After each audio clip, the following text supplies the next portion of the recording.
దయాతల సద్గురు ప్రభు మహారాజ్. అంటే ఆధ్యాత్మిక మార్గంలో జిజ్ఞాస ఉన్నటువంటి వాళ్లకు, అంటే ఒక లక్ష్యం కోసం, అంటే లక్ష్యాన్ని చేరాలి అనేటువంటి తపన ఉన్నటువంటి వాళ్ళ కోసం అది చెప్తూ ఉండేవారు మా గురువు గారు. మా నాయనగారు ఎక్కువగా చెప్పేవారు అన్నమాట. ఎవరైనా కొత్తగా వస్తే ఆధ్యాత్మికంగా లక్ష్యాన్ని చేరాలని అనుకునేటప్పుడు మళ్ళీ ఒక కరెక్ట్ లక్ష్యం తెలియాలి కదా. ఇప్పుడు లక్ష్యం లేకుండా కాకుండా లక్ష్యం ఏంటో ముందు మనకు ట్రేస్ అవుట్ అయితే ప్లానింగ్ తర్వాత. ఇప్పుడు మనం ఎక్కడికి వెళ్ళాలో ఒక గోల్ అంటూ ఉంటే ఆ గోల్ రీచ్ అవ్వడానికి మనం ట్రై చేయొచ్చు. మనం ఎన్ని ఫ్లోర్లు ఎక్కాలో తెలిస్తే దానికి సంబంధించినటువంటి స్ట్రెంగ్త్ మనం ప్రిపేర్ చేసుకోవడానికి అవకాశం ఉంటుంది. మనం గమ్యం ఎక్కడో, లక్ష్యం ఎక్కడో ఉంటే అక్కడికి వెళ్ళటానికి తగిన ప్రయత్నం చేయగలుగుతాం కదా. అది మెయిన్ అన్నమాట. అయితే 11వ అధ్యాయంలో 8వ శ్లోకంలో అలాంటి విషయం చెప్తారనమాట. నతుమాం శక్యసే ద్రష్టుమనేనైవ స్వచక్షుష దివ్యం దదామి తే చక్షు పశ్యమే యోగమేశ్వరం. ఓ అర్జున, నీ యొక్క మాంసమయ నేత్రముల చేత నా యొక్క విశ్వరూపమును నీవు దర్శింపలేవు. నా యొక్క విశ్వరూపమును నీవు దర్శింపలేవు. ఎప్పుడు అమ్మ కొంచెం మాంసమయ నేత్రాల చేత విశ్వరూపాన్ని నీవు దర్శించలేవన్నారు. మళ్ళా చెప్పేటువంటి అర్జునుడు ఎక్కడున్నాడు? ఎదురుగానే ఉన్నాడు. నా యొక్క విశ్వరూపమును అన్నాడు పరమాత్మ. పరమాత్మ ఏమన్నారు? నా యొక్క విశ్వరూపమును నీవు దర్శించాలంటే నీ యొక్క పాంచభౌతికమైనటువంటి మాంసమయ నేత్రములకు సాధ్యమయ్యేది కాదు అన్నాడు. అయితే మరి ఎదురుగునే ఉంటే నిన్ను చూడైతే కాదంటున్నావు ఏంటని అడుగుతారు మళ్ళీ అర్జునుడు. అదేంటి స్వామి, నువ్వు ఎదురునే కనపడుతున్నావు కదా, మళ్ళీ నీ రూపం నేను చూడలేనంటున్నావు, మళ్ళీ నీ రూపం చూడాలన్నా నాకు మరి వేరే ఈ కళ్ళు సరిపోవంటున్నావు, మరి దానికి వేరే కళ్ళు ఉన్నాయా అన్నాడు. సో సాయి గారు ఉండు, మీరు నా రూపాన్ని దర్శించాలంటే ఈ నేత్రాలచే సాధ్యం కాదు అని అన్నారనుకో, మీరు నేనేమనుకోవాలా? అదేంది కనపడుతూనే ఉన్నాడుగా నాకు, మరి వీరి రూపాన్ని చూడాలంటే ఈ కళ్ళకు సాధ్యం కాదంటే క్వశ్చన్ వచ్చిద్దా రాదా? అర్జునుడికి కూడా సేమ్ అదే క్వశ్చన్ అనమాట. శ్రీకృష్ణ పరమాత్మ చెప్పిందని నా రూపాన్ని నువ్వు ఈ కళ్ళతో మరి నువ్వు కనపడే రూపం కాదా అని అడుగుతురు. ఇప్పుడు నీ రూపం అంటే ఈ కనపడే రూపం కాదా అని ఇదండి. ఈ కనపడే రూపం ఒక్కటే కాదు, నాకు 2 రూపాలు ఉన్నాయి. అవ్యక్తం వ్యక్తిమాపన్నం మన్యంతే మా మబుద్ధయ పరంభావం అజానంతో మమావే మనుత్తమం అన్నారు. నాకు 2 రూపాలు ఉన్నాయి, ఒకటి అవ్యక్తము, 2 వ్యక్తము. దేవకీ వసుదేవుల గర్భమునందు జన్మించినటువంటి పాంచభౌతికమైనటువంటి ఈ శరీరం ఏదైతే ఉందో, పాదం మొదలు శిరస్సు వరకు ఉన్నటువంటి ఈ పాంచభౌతికమైనటువంటి శరీరము, ఇది ఒక రూపము. ఇది అందరికీ కనిపించేటువంటిది. అందరూ దీనికే కదా గుళ్ళు కట్టించేది, అందరూ ఈ బొమ్మను పెట్టుకునే కదా ఫోటోలు పెట్టుకొని పూజలు చేసేది. ఈ రూపం అందరికీ తెలిసింది. కానీ ఈ వ్యక్తమయ్యేటువంటి రూపం వెనక అవ్యక్తమైనటువంటి నా అసలు రూపం ఉన్నది. ఈ వ్యక్తమయ్యేటువంటి రూపం వెనకాతల, దీని వెనకాతల అవ్యక్తమైనటువంటి ఒక రూపం ఉంది. అది నిజమైనటువంటిది, అది సత్యమైనటువంటిది, అది శాశ్వతమైనటువంటిది. ఈ వ్యక్తమయ్యేటువంటి రూపానికి మార్పులు ఉన్నాయి. ఇది మార్పు చెందుద్ది, కాలానుగుణంగా మార్పు చెందుద్ది. కాలంలోనే పుట్టింది, కాలంలోనే పెరిగింది, కాలంలోనే అంతరించిపోతుంది, కాలంలోనే ఇది సమాప్తి అవుతుంది ఈ వ్యక్తమయ్యేటువంటి రూపానికి. కానీ ఆ వ్యక్తం కానటువంటి, ఈ వ్యక్తమయ్యే దానికి ఆధారంగా ఇప్పటి వరకు ఏదైతే ఉన్నదో, ఆ అవ్యక్తమైనటువంటి రూపం ఏదైతే ఉన్నదో అది బయటికి కనిపించేటువంటిది కాదు. అది పాంచభౌతికమైనటువంటి నేత్రాల చేత దర్శింపబడేటువంటిది కాదు అని చెప్పారు. అది ఎక్కడున్నది? లోపలే ఉన్నది. ఎలా ఉన్నది? మనకు ఉపనిషత్తులో కూడా చెప్తారు. అంతర్దేహే, అంతర్దేహే జ్యోతిర్మయోహి, అంతర్దేహే జ్యోతిర్మయోహి. దేహనమునకు అంతరంలో జ్యోతి వలె ప్రకాశిస్తుంది. పశ్యంతి, నువ్వు చూడవచ్చు. అంతర్దేహే జ్యోతిర్మయోహి పశ్యంతి, నువ్వు చూడవచ్చు. యతయ క్షీణదోష, నీలో దోషగుణాలు క్షీణించినప్పుడు నీ లోపలే నీ యొక్క స్వరూపాన్ని నీవు దర్శించగలుగుతావు, వేరే వాళ్ళు కాదు. ఇప్పుడు నాలో ఉన్న స్వరూపాన్ని నేను దర్శించగలుగుతా, మీలో ఉన్న మీ స్వరూపాన్ని మీరు దర్శించగలుగుతారు. ఇది ఫస్ట్ ఫండమెంటల్ ఏంటంటే ముందు మన శరీరంలో వెలిగే మన స్వరూపాన్ని దర్శించాలి. మనలో దర్శించిన తర్వాత సర్వత్రా దర్శించేటువంటి జ్ఞానం మనకి కలుగుతుంది. ఫస్ట్ ముందు మన ఉపాధిలో దర్శించగలగాల, తర్వాత సర్వత్రా వీక్షించేటువంటి జ్ఞానం మనకి కలుగుతుంది. దానికి ఏమన్నారు, ముందు మనలో చూడాలన్నా సర్వత్రా చూడాలన్నా ఏం కావాలన్నారు, దివ్యం దదామి తే చక్షు, దివ్య జ్ఞానం కావాలి. దానికి ఏం కావాలి, జ్ఞాన నేత్రం కావాలి అన్నారు. జ్ఞాన నేత్రం అంటే అది ఎక్కడ ఉంటుంది, మనకి శాస్త్రాల్లో థర్డ్ ఐ అంటారు, దాన్ని ఏమంటారు, థర్డ్ ఐ అంటారు, మూడో కన్ను తెరవాలంటారు. యోగాలో కూడా ఇప్పుడు చాలామంది మూడో కన్ను తెరవాలంటారు. కొంతమంది ఇమేజెస్ కూడా ఇక్కడ మూడో కన్ను పెట్టి చూపిస్తున్నారు. ఇప్పుడు యూట్యూబ్లో మనం చూసినాం అనుకోండి, మూడో కన్ను కూడా చూపిస్తున్నారు. మూడు కళ్ళు మనకున్నాయా, మనకు తెలిసి మూడు కళ్ళు ఉన్నవాడు ఒక్కడే దేవుడు, ముక్కంటి. మిగతా విష్ణువు కంటే ఏం స్పెషాలిటీ అంటే 4 చేతులు, బ్రహ్మదేవుడికి స్పెషాలిటీ అంటే 4 తలకాయలు, శివుడికి స్పెషాలిటీ అంటే 3 కళ్ళు. సరే, ఇప్పుడు మూడో కన్ను గురించి మాట్లాడుకున్నాము. శివుడు ఉన్నాడు అనుకోండి, శివుడికి జ్ఞాననేత్రం ఉందన్నారు, శివుడికి దివ్యమైనటువంటి జ్ఞాననేత్రం ఉందన్నారు. ఆయన అప్పుడప్పుడు తెరుస్తాడు. ఎప్పుడంటే ఆయన అన్ని సందర్భాల్లో కాదు, స్పెషల్ టైమింగ్స్లో తెరుస్తున్నాడని శాస్త్రాల్లో చెబుతున్నారు. ఒకసారి ఆయనకు మన్మధుడి మీద కోపం వచ్చిందంట. తెరిస్తే ఏమంటే భస్మం అయిపోయింది. అంటే ఆ మూడో కన్ను పవర్ ఏంటంటే, ఆయన ఆ మూడో కన్ను తెరిచి దేన్ని చూస్తే అది భస్మం అవుతుంది. మూడో కన్ను తెరిచి దేన్ని చూస్తే అది భస్మం అవుతుంది. దాన్ని ఏమన్నారు, జ్ఞాననేత్రం అని భగవద్గీతలో చెప్పారు. మరి ఆ మూడో కన్ను మీకు కూడా ఉందని చెప్పారు. ఆ మూడో కన్ను శివుడికి ఒక్కడికే కాదు, ఈ ప్రపంచంలో ఉన్నటువంటి సమస్త మానవాళికి కూడా 3 కళ్ళు ఉన్నాయని చెప్పారు. మరి 3 కళ్ళు ఉన్నాయని మనకి ఎవరైనా చెప్పారా? భగవద్గీతలో శ్రీకృష్ణ పరమాత్మ చెబితే తెలియడమే తప్ప 3 కళ్ళు ఉన్న విషయం మనకేం తెలుసు? మనకున్న ఈ 2 కళ్ళకు సంబంధించిన జ్ఞానమే తక్కువ తెలుసు. ఇక దీనికి ఎంత మెగా పిక్సెల్ ఉందో కూడా మనం క్యాలిక్యులేట్ చేయలేకపోతున్నాం. ఇక మూడో కన్ను గురించి మనమేం తెలుసుకోలేస్తాం? ఒకవేళ తెలుసుకున్నా కానీ అనేకమైనటువంటి ప్రశ్నలు, ఒకళ్ళు మూడో కన్ను మనకు ఉందని తెలిసినా కానీ అనేకమైనటువంటి ప్రశ్నలు. ఇప్పుడు మూడో కన్ను శివుడు తెరిస్తే ఏమైంది గౌరీ? భస్మం అయింది. ఎదురుగా ఉన్నది భస్మం అయింది. ఇప్పుడు మనకి కూడా మూడో కన్ను ఉంటే ఉందంటున్నారుగా, మరి తెరమనండి, ఏమైనా భస్మం అయిద్దాం? ఎవరైనా ఉంటే 3 కళ్ళు ఉంటే తెరమనండి, ఈ ఫోన్ ఏమైనా భస్మం అయిద్దాం చూద్దాం, అవుద్దా? భగవద్గీతలో రాస్తారంతే, రాస్తే నిజంగా భస్మం అయిద్దా? పోనీ అబద్ధం చెప్తారా పరమాత్మ? అబద్ధం చెప్పాల్సిన అవసరం ఉందా ఏమన్నా? ఎవరినైనా సాటిస్ఫై చేయాలని కానీ ఎవరైనా ఇన్ఫ్లుయెన్స్ చేయాలని భగవద్గీతలో శ్రీకృష్ణ పరమాత్మకి ఏమైనా ఇది ఉందా? మరి లేదు. నిజమే చెప్తారే. ఆయన ఎవరి కోసం, ఎవరిని మెప్పించడం కోసం అబద్ధం చెప్పాల్సిన అవసరం లేదే. మన లోకంలో ఉన్నటువంటి వాళ్ళు డబ్బా కొట్టాల్సి వచ్చింది ఒక్కో సందర్భంలో, కానీ పరమాత్మకు అలాంటి అవసరం లేదే. మూడో కన్ను ఉందన్నారు, ఆ తెరిస్తే ఎవరు తెరిచినా కానీ భస్మం అయిద్ది అన్నారు. నిజంగా మూడో కన్ను కనుక మనకుంటే మనం తెరిస్తే కూడా భస్మం అయిద్దాడు. వాళ్ళు విచిత్రంగా అనిపించింది మనకి. అయితే ఇప్పుడు మూడో కన్ను మనం కూడా పెట్టుకొని తిరగాల ఏంటి? మనం మూడో కన్ను పెట్టుకోవక్కల, మూడో కన్ను ఉన్న కాడే ఓ బొట్టు పెట్టుకొని తిరుగుతున్నాం. అక్కడ మూడో కన్ను ఉందని తెలియటం కోసం భూమధ్య స్థానంలో అందరం బొట్టు పెట్టుకొని తిరుగుతున్నాం. ఏం భూమధ్య స్థానం కాబట్టి ఇక్కడ పెట్టుకోరు, ఇంత ఎడల్పుకుందా, మొత్తం పెట్టుకోవచ్చు. ఏడ పెట్టుకోవచ్చు, ఏడ పెట్టుకోండి. ఎందుకు పెట్టుకోవాలంటే అందరు ఇదే జ్ఞాననేత్రం ఉండే స్థానం. మూడో కన్ను ఏడే ఉంటుందంట. ఏ హరిబాబు ఏడుంటుంది? బొట్టు పెట్టుకునే కాడ భూమధ్య స్థానంలో. అయ్యా అవును. అయితే ఇక్కడ జ్ఞాననేత్రం ఉంటే మరి దీన్ని మనం తెరవగలమా? ఇప్పుడు ఏడుందని బొట్టు పెట్టుకున్నాం, దాన్ని మనం తెరవగలమా?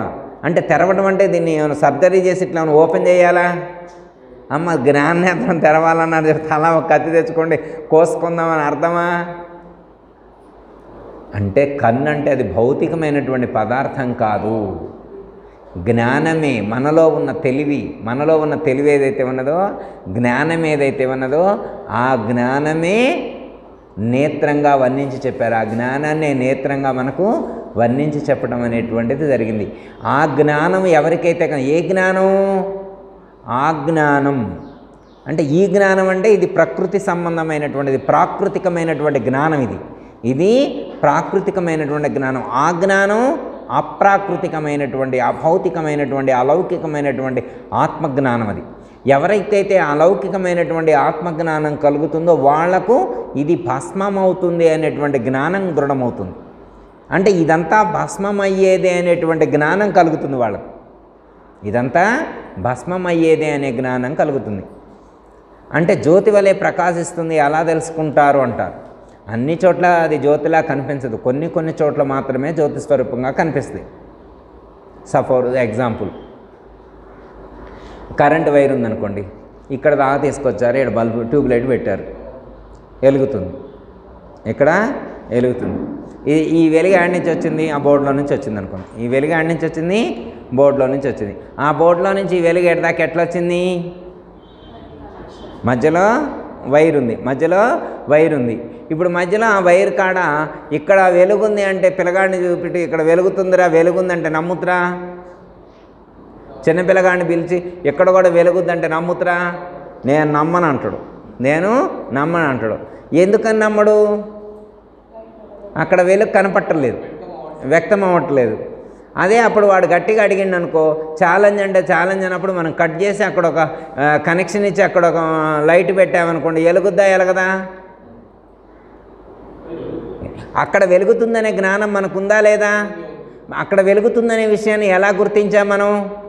మనకు కనపట్టలేదు, లైటింగ్ కనపట్టలేదు అక్కడ, అయినా ఎలా గుర్తించగలిగాం? జ్ఞానం ద్వారా. అంగో అది మూడో కన్ను అంటే. మూడో కన్ను అంటే వేరే కన్ను కాదు, మూడో కన్ను అంటే వేరే కన్ను అని కాదు.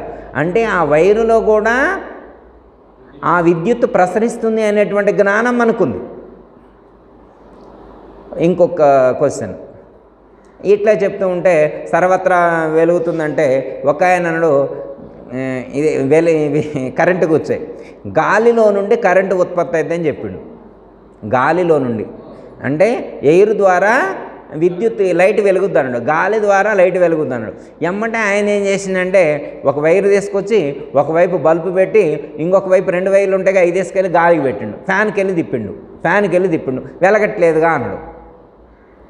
ఇప్పుడు గాలిలో విద్యుత్ ఉంటుందా? గాలిలో విద్యుత్ ఉంటుందా ఉండదా? మరి తిరుపతిలో పెద్ద పెద్ద ఫ్యాన్లు పెట్టి తిప్పుతున్నారుగా గాలి రావడానికి, కరెంటు ఉత్పత్తి చేయడానికి. ఆడ ఫ్యాన్ తిరిగితే లైట్లు వెలుగుతున్నాయి, మరి ఈడ గాలి వస్తుంటే ఎందుకు లైట్లు వెలగట్లేదు? అంటే ఈ గాలిలో కూడా విద్యుత్తును ఉత్పత్తి చేసే శక్తి ఉంటుందా ఉండదా? ఉంటుంది. మరి ఇక్కడ ఎందుకు వెలగట్లేదు అంటే ఈ వెలిగే శక్తి దానికి ఉంది, వెలుగునిచ్చే శక్తి గాలికి ఉంది.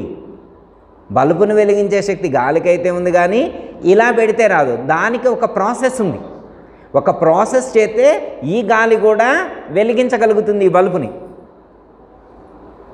అర్థమైంది?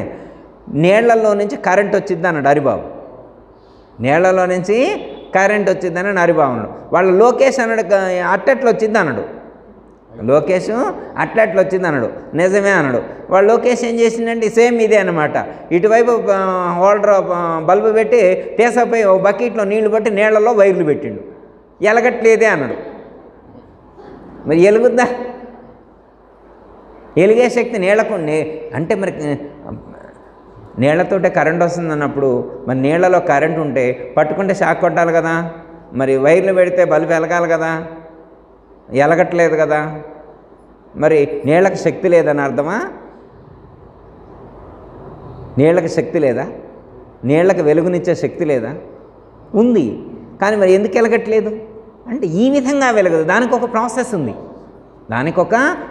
ఆ ప్రాసెస్ చేసినప్పుడు ఈ గాలిలోనే వెలుగుంది, ఈ నీళ్లలోనే వెలుగుంది, ఈ మట్టిలో అంటే మట్టి అని కాదు, ఈ బొగ్గులోనే వెలుగుంది. బొగ్గులో నుంచి విద్యుత్ వస్తుంది, అంటే భూమిలో నుంచి, గాలిలో నుండి విద్యుత్ వస్తుంది, అలాగే నీళ్లలో నుంచి వస్తుంది, అలాగే అగ్నిలో నుంచి కూడా విద్యుత్ వస్తుంది. ఈ ప్రపంచంలో పరమాత్మ సృష్టించినటువంటి పంచభూతాల్లో 4 భూతాలు, చతుర్భూతాలు అంటారు కదా, భూమి, జలము, అగ్ని, వాయు, ఈ 4 నుంచి కూడా విద్యుత్ వస్తుంది. ఈ 4 ఎక్కడి నుంచి వచ్చినాయి? ఈ 4 నుంచి ఎక్కడి నుంచి వచ్చింది విద్యుత్తు? ఆకాశంలో నుంచి వచ్చింది విద్యుత్తు. ఈ 4 భూతాలకు విద్యుత్ ఎక్కడి నుంచి వచ్చింది? ఆకాశం. మరి ఆకాశంలో ఏమైనా అసలు ఆకాశమే కనపట్టలా మనకి, ఆకాశమే మనకి కనపట్టలేదు. ఎందుకంటే ఆకాశంలోనే అవ్యక్తంగా దేవతలు ఉన్నారు, ఆకాశంలోనే అవ్యక్తంగా దేవతలు ఉన్నారు. జ్ఞానం ఆకాశంలోనే ఉంది. మరి ఈ దేవతలను దాటి కదా ఆత్మ ఉన్నది. ఆకాశం కంటే పైన ఆత్మ ఉన్నది. ఆత్మ నుండి ఆకాశం, ఆకాశంలో ఉన్నటువంటి దేవతలకు ఆకాశంలో నుండి వాయువు, అగ్ని, జలము, పృథివీ, పృథివిలో నుంచి సమస్త సృష్టి, చరాచర సృష్టి జరిగిందని చెప్తున్నారు. ఆత్మ యందున ఏకం ఆకాశము దించి, ఆకాశమందున అనిలము పుట్టే, అనిలమునందున అగ్నిహోత్రము పుట్టే, అగ్నిహోత్రమునందు అప్పు పుట్టే, అప్పు యందు అవని స్థలయి పుట్టే, అవని యందు ఓషధులు అమర పుట్టే, ఓషధులందున వనరు అన్నము పుట్టే, అన్నమందు నరులాది సకల జంతు జాలంబులాయ ఆయ ఈ రీతి పరమాత్మ మాయ వలన రమ్య గుణధామ వద్రాద్రి రామ పరశురామ నరసింహదాస సంరక్షితాహ్మ అని చెప్పారు. ఓకే, అర్థమైంది కదా. అంటే ఆ యొక్క ఆత్మ యొక్క చైతన్యమే ఈ చరాచర జగత్తునంతటా వ్యాపించి ఉన్నది అనేటువంటిది సత్యం. కాకపోతే ఆ జ్ఞానం అందరికీ కలిగేటువంటిది కాదు. ఎవరైతే ముందు తనలో దర్శిస్తాడో సర్వములో దర్శించగలుగుతాడు. ఫస్ట్ బల్బులో దర్శించాలి. ఫస్ట్ ఎక్కడ దర్శించాలా? బల్బులో చూడాలి. బల్బులో చూస్తే వైరు మొత్తంలో కూడా ఉన్న ఆ శక్తిని దర్శించేటువంటి సామర్థ్యం అనేటువంటిది వృద్ధిలోకి వస్తుంది. అలాగే ముందు దేహంలో దర్శించగలగాలి. దేహంలో దర్శించితే దేహానికి బయట కూడా మనం దర్శించగలుగుతాం. అదే చెప్పిందనమాట. అంతర్దేహే, నీ యొక్క దేహమునకు అంతరంలో జ్యోతిర్మయోగి, జ్యోతి వలె ప్రకాశించేటువంటి ఆ యొక్క ఆత్మస్వరూపాన్ని పశ్యంతి, నీవు చూడవచ్చు. యతయ క్షీణదోష, మనలో ఉన్నటువంటి దోషగుణాలని క్షీణించినప్పుడు మనం దర్శించగలుగుతాం. అదే పరమాత్మ 11వ అధ్యాయంలో చెప్తారు. ముందు నీలో దర్శించిన ఆయన, నీలో దర్శించితే సర్వత్రా నీవు దర్శించగలుగుతావు అని చెప్తారు. అయితే మళ్ళా ప్రశ్న ఏంటంటే, ఇప్పుడు అంతటా నేనే ఉంటే మళ్ళీ నాకు వేరుగా ఇంకా చూసేదేముంటుంది? ఇంకా ద్రష్ట ఎక్కడ ఉంటాడు? ద్రష్ట వేరే, దృశ్యం వేరే లేదు కదా. త్రిపుటి ఐక్యం కదా.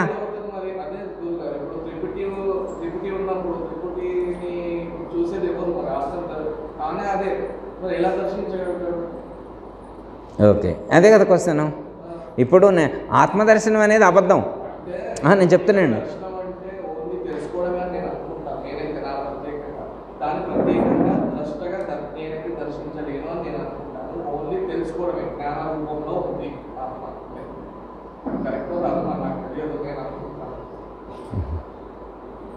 అంటే ఇక్కడ ఏంటంటే సాధకుడికి అవగాహన కావడం కోసం గురువు ఒక యుక్తి ద్వారా ఒక అనుభవాన్ని కలిగిస్తారు. సాధకుడికి ఆత్మజ్ఞానాన్ని అర్థమయ్యేట్లుగా అనుభూతికి అందేట్లుగా చేస్తారు. అది ఆ గురువుకి ఆ శిష్యుడికి సంబంధించింది. ఎట్లా దర్శింపజేస్తారు అంటే దీనికి ఎగ్జాంపుల్ చెప్తా. గురువుని దర్పణంతో సంబోధించారు. గురువుని ఎంత సంబోధించారు శాస్త్రంలో? దర్పణంతో, మిర్రర్తో. ఇప్పుడు సపోజు మీరు బొట్టు పెట్టుకోవాలనుకోండి, ఏం చేస్తారు? అద్దం కాడికి వెళ్తారు. మీరు ఎక్కడ వెళ్తారు? అద్దం కాడికి వెళ్తారు. ఇప్పుడు అద్దంలో కనపడేది ఎవరు?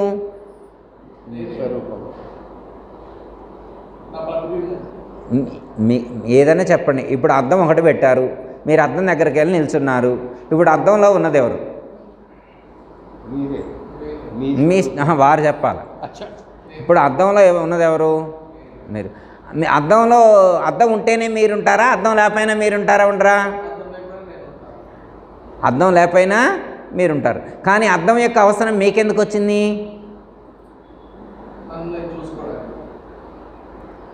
మిమ్మల్ని మీరు చూసుకోవాలనే ఆలోచన ఒకవేళ ఎప్పుడైనా ఉంటే, మీకు ఎప్పుడైనా ఉంటే అద్దం యొక్క సహాయం మీకు అవసరం అవుతుంది. అర్థమైందయ్యా? మిమ్మల్ని మీరు చూసుకోవాలనే ఆలోచన మీకు లేదనుకో, అద్దంతో మీకు పని లేదు. గురువు అద్దం లాంటి వాడు. మిమ్మల్ని మీరు దర్శింపజేసుకోవాలంటే మీకు అవగాహన లేనప్పుడు గురువు ద్వారా దర్శించాలా. మిమ్మల్ని మీకు దర్శించుకోవాలనే థాట్ మీకు లేదనుకోండి, గురువుతో అవసరం లేదు మీకు. మిమ్మల్ని మీరు దర్శించుకోవాలని అనుకున్నప్పుడు మాత్రమే గురువు యొక్క సహాయం అవసరం.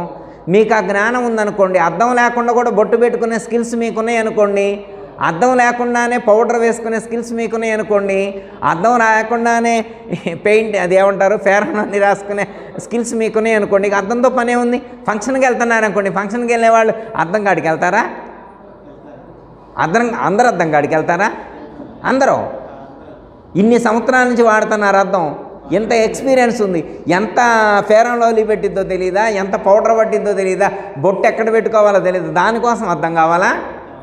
పోయి అన్నీ ఉన్నాక కూడా డౌట్ వచ్చి ఏమే నా ముఖం ఎట్లుందని ఆమె అయ్యా గురువు ఆత్మదర్శనం అనేటువంటిది ఏంటంటే మిమ్మల్ని మీరు అద్దంలో చూసుకోవడానికి ఎలా అద్దం ఉపయోగపడుతుందో గురువు కూడా మిమ్మల్ని మీరు చూసుకోవడానికి ఉపయోగపడతారు. దర్శాలు అంతే, ఇంక వేరే ఇంకా అవసరం లేదు, గురువుతో అవసరం లేదు. మీకు ఆ జ్ఞానం ఉంటే అద్దంలో చూసుకోవడం మీకు వస్తే, అద్దంలో చూసుకునే జ్ఞానం మీకుంటే ఇంక గురువుతో అవసరం లేదు, ఇంక అందులో ఏమాత్రం సందేహం లేదు. ఒక క్లారిటీ అంటే భగవద్గీతలో పరమాత్మ చెప్పింది జ్ఞానం అనేటువంటిది నీలోనే ఉంది. ఆ జ్ఞానం నీ ఒక్కళ్ళలోనే ఉందా? సర్వత్రా అదే జ్ఞానం ఉంది, సర్వత్రా అదే జ్ఞానం ఉంది. నీలో ఉన్న జ్ఞానమే సర్వత్రా దర్శించటమే విశ్వరూప సందర్శనం. అంటే విశ్వమందంతటా అదే రూపాన్ని దర్శించటం, విశ్వమందంతటా అదే రూపాన్ని దర్శించటం. కాకపోతే కొన్నిటిలో డౌట్స్ వస్తాయి. డౌట్స్ వచ్చినా కానీ మనం మూల పదార్థం కాడికి వెళ్ళి అక్కడ కనెక్ట్ చేసుకోవటం. మధ్యలో ఏమైనా డౌట్స్ వచ్చినా కానీ ఆ మూలం దగ్గర కనెక్ట్ చేసుకున్నాం అనుకోండి, ఈజీ అయిపోయింది. మూలం దగ్గర కనెక్ట్ చేసుకుంటే ఈజీ అయిపోయింది. ఎట్లా అంటే ఇప్పుడు స్వీట్ షాప్ ఉందనుకోండి, స్వీట్ షాప్ కాడికి వెళ్తాం. ఆ షాప్లో ఉన్నవన్నీ మైదా పిండి, నెయ్యి, పంచదారతో చేశారు. దేంతో తయారు చేశారు? మైదా పిండి, నెయ్యి, పంచదార. అది రౌండ్లో ఉన్న, పలకలుగున్నా, వంకరగున్నా, బొమ్మలాగున్నా, ఏ షేపులో ఉన్నా కానీ తయారు చేయబడిన మూల పదార్థం మాత్రం సేమ్. కానీ జ్ఞానం ఉన్నటువంటి వాడు ఏది ఇచ్చినా తీసుకొని వెళ్తారు. జ్ఞానం ఉన్నవాడు ఏం చేస్తారు? ఏది ఇచ్చినా తీసుకొని వెళ్తారు. ఎందుకు? ఏ మోడల్లో ఉన్నా కానీ సేమ్ టేస్ట్ ఉంటుంది. అది రౌండ్గున్నా కానీ, వంకరగున్నా, నల్లగున్నా, తెల్లగున్నా, ఎర్రగున్నా, పచ్చగున్నా కానీ సేమ్ టేస్ట్ ఉంటుంది, సేమ్ టేస్ట్ ఉంటుంది. వాడికేం ఫీల్ లేదు. అది ఎందుకంటే వాడికి తెలుసు అన్నమాట, ఆ మూడు పదార్థాలతోనే మిక్స్ అయింది. మైదా పిండి, పంచదార, నెయ్యి అన్నిట్లో ఉందనే జ్ఞానం ఉంది. ఒకడు వస్తారు, లడ్డు ఉందా అంటాడు. లడ్డు లేవు సార్, మైసూర్ పాక్ టైప్లో ఉంది. మైసూర్ పాక్ వద్దండి, లడ్డు కావాలంటాడు. ఇవి చెప్తానన్నమాట. మైసూర్ పాక్లో ఉంది అదే మెటీరియల్, లడ్డూలో ఉంది అదే మెటీరియల్ సార్, సేమ్ టేస్ట్ అంటాడు. నో సార్, నో సార్, నాకు వద్దంటాడు. ఎందుకు? అలా ఎందుకు కనెక్ట్ అయ్యాడు వాడు? వాడేమన్నా చదువుకున్నానోడా? వాడికి తెలుసు అందులో ఉండేది మైసూర్ పాకం, పంచదార, నెయ్యి అని తెలుసు. కానీ వాడు మోడల్కి ప్రాధాన్యత ఇచ్చిండు, షేపుకు ప్రాధాన్యత ఇచ్చిండు. షేపుకు ప్రాధాన్యత ఇచ్చేవాడిని ఏమన్నారు? రూపానికి ప్రాధాన్యత ఇస్తే అజ్ఞాని. రూపానికి మాత్రమే బంధీ అయితే, ఒక రూపానికి మాత్రమే బంధీ అయితే, ఒక నామానికి మాత్రమే బంధీ అయితే అది అజ్ఞానం. నామరూపాలకు అతీతంగా, నామరూపాలు మిథ్య కదా. ఇప్పుడు అస్థి భాతి ప్రియము, నామము రూపము అని చెప్పారు. అస్థి భాతి ప్రియం సత్యం, నామరూపాలు మిథ్య. శంకరాచార్య వారు చెప్పిన అద్వైతం అదే కదా, నామరూపాలు మిథ్య అన్నారు. నామరూపాలు మిథ్య అయినప్పుడు నేను కృష్ణుడికే దండం పెడతా, వెంకటేశ్వర స్వామికే దండం పెడతా, రాముడికే దండం పెడతా, నీకు ఎందుకు అలా కనెక్ట్ అవడం? జ్ఞానం ఎక్కువ కావటం చేస్తాం. మరి జ్ఞానం ఎక్కువైందో తక్కువైతుందో అంటే మనం ఇంకా నామాన్ని విడిచిపెట్టలేకపోతున్నాం, ఒక రూపాన్ని విడిచిపెట్టలేకపోతున్నాం. అదే ఒక శనీశ్వరుడు రూపం ఇచ్చి దండం పెట్టమంటే పెడతారా? రావణాసురుడు రూపం ఇచ్చి దండం పెట్టమంటే పెడతారా? లేదు, పెట్టడం. రాముడి రూపానికే దండం పెడతారు. ఇప్పుడు అయోధ్యలో రాముడి విగ్రహాన్ని ప్రతిష్ఠించారంటే ఎంత సంతోషపడ్డారు, లోకం మొత్తం, దేశం మొత్తం ఆనందపడ్డారు. అదే ఒక నెగిటివ్ షేడ్ ఉన్నటువంటి వాడికి గుడి కడితే ఊరుకుంటుందా? అంటే ఒక తమిళనాడులో వాళ్ళు సాటిస్ఫై అవ్వలేదు తప్ప మిగతా దేశం మొత్తం సాటిస్ఫై అయిందిగా రాముడికి గుడి కడితే. అయ్యా మరి జ్ఞానులు దేనికైనా అంగీకరించేటైతే దేనికైనా ఓకే అనాలి కదా, అలా అనగలరా? కానీ ఇంకా ఎక్కడో గత జన్మ సంస్కారం, ఇంకెక్కడో ఇంతకుముందు గతంలో చేసినటువంటి సాధనల ఫలం ఇప్పుడు మళ్ళీ అడ్డుగా ఉండి మళ్ళా నామ రూపాల వైపు అట్రాక్ట్ చేసి ఆ నామం లేకపోతే, ఆ రూపం లేకపోతే యాక్సెప్ట్ చేయదు. నేనున్నా, మా గురువు గారు, మా అమ్మగారు, సీతమ్మ గారు, ఇక్కడ ఈ మూడు విగ్రహాలు కాకుండా వేరే విగ్రహాలు తీసుకొచ్చి పెట్టి దండం పెట్టమంటే నేను పెడతానా? ఇప్పుడు మీకు తెలిసిన వాళ్ళు ఎవరో గురువుగారు వీళ్ళు చాలా మంచోళ్ళు అని 3 విగ్రహాలు తీసుకొచ్చి ఇక్కడ పెట్టించారనుకోండి, నేను అభిషేకం చేస్తానా? దండేస్తానా? వేయను. ఎందుకు? నేను ఈ రూపానికి బందీ అయ్యా. నేను ఈ ఒక పేరుకు బందీ అయ్యా, ఈ పేరు తలుచుకుంటేనే నాకు ఆనందం కలుగుతుంది, ఈ రూపం చూస్తేనే ఆనందం కలుగుతుంది, వేరే రూపం చూస్తే కళ్ళు మూసుకున్నా కానీ అది కనపట్టలేదు. అంటే మనకు తెలుసు, జ్ఞానం తెలుసు, అస్థి భ్రాతి ప్రియం అది సత్యం, అస్థి భ్రాతి ప్రియం సత్యం, సచ్చిదానందం అది సచ్చిత్ ఆనంద స్వరూపం అని చెప్పాం. మరి సచ్చిత్ ఆనంద స్వరూపమైనప్పుడు, సత్యమైనటువంటిది అదే అయినప్పుడు, సర్వకాల సర్వావస్థల యందు కూడా, భూత భవిష్యత్ వర్తమాన కాలాల యందు కూడా ఎలాంటి మార్పులు లేకుండా ఏకమై ప్రకటితమయ్యేటువంటి సత్యం ఏదైతే ఉన్నదో, ఉనికి కలిగి ఉన్నటువంటిది ఏదైతే ఉన్నదో అదే సత్యమైనప్పుడు, ఈ నామరూపాత్మకమైనటువంటి జగత్తు మిథ్య అని తెలిసినప్పుడు కూడా, ఇది ఆభాస అని తెలిసినప్పుడు కూడా మనిషికి ఎందుకు మళ్ళీ ఇటు వెనక వైపు గుంజుతుంది? ఇంత విన్నా కానీ మళ్ళా ఎక్కడో ఒక కాడ మళ్ళా టెంప్ట్ అవుతాడు, ఎక్కడో ఒక చోట జారిపోతాడు. అందుకే మనకి అష్టోత్తరాలు చెప్పినప్పుడు ఓం అచింత్యాయ నమః అనే నామం ఇచ్చారు. ఓం అచింత్యాయ నమః, లేదా ఇట్లా అనేకమైనటువంటి నామాలు చెప్పారు మనకి. అంటే ఏంటంటే మనం ఆ యొక్క జ్ఞానంలో నుండి జారిపోకుండా ఉండే ప్రయత్నం చేయాలి.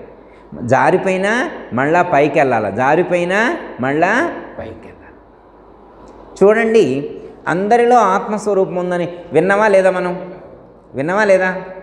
సరే చూడండి, సపోజ్ ఒక ఎదుటి వ్యక్తి వచ్చి మన జేబులో ఉన్నటువంటి ఒక 1000 రూపాయలు తీసుకున్నాడు అనుకోండి. మన జేబులో ఉన్నటువంటి 1000 రూపాయలు ఒక వ్యక్తి వచ్చి తీసుకున్నాడు అనుకోండి. తీసుకుంటే అతనిలో ఉన్నది ఆత్మస్వరూపమే కదా, నాలో ఉన్న ఆత్మస్వరూపమే కదా అతనిలో కూడా ఉంది, అంతే కదా. ఇప్పుడు 1000 నాయి కావు కదా, ఆత్మస్వరూపాన్ని 1000 అయినప్పుడు ఆత్మస్వరూపమే ఆ 1000 తీసుకుంది అనే ఆలోచనతో నమస్కారం చేయగలుగుతామా? అలా స్టేబుల్గా ఉండగలుగుతామా? సరే తీసుకున్నాడు, అంతా ఒకటే కదా, అంతా ఒకే ధనమే కదా, దీన్ని నేను కర్తను కాను కదా అనే ఆలోచన వస్తుందా? రావట్లేదు. నావే ఇది వేస్తావా, ఇది నాది అంటే ఇది నాది అనేటువంటి అంశం ఎంత బలంగా నాటుకొని ఉంది. నేను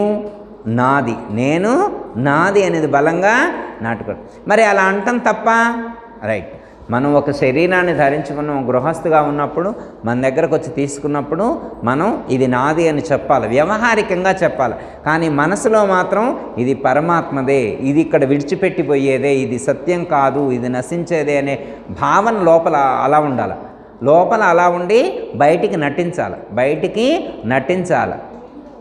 మనం ఎట్లా ఉన్నాం? లోకంలో బయటికి నటించాలా, లోపల జీవించాలా? అది కదా ఆధ్యాత్మికం అంటే.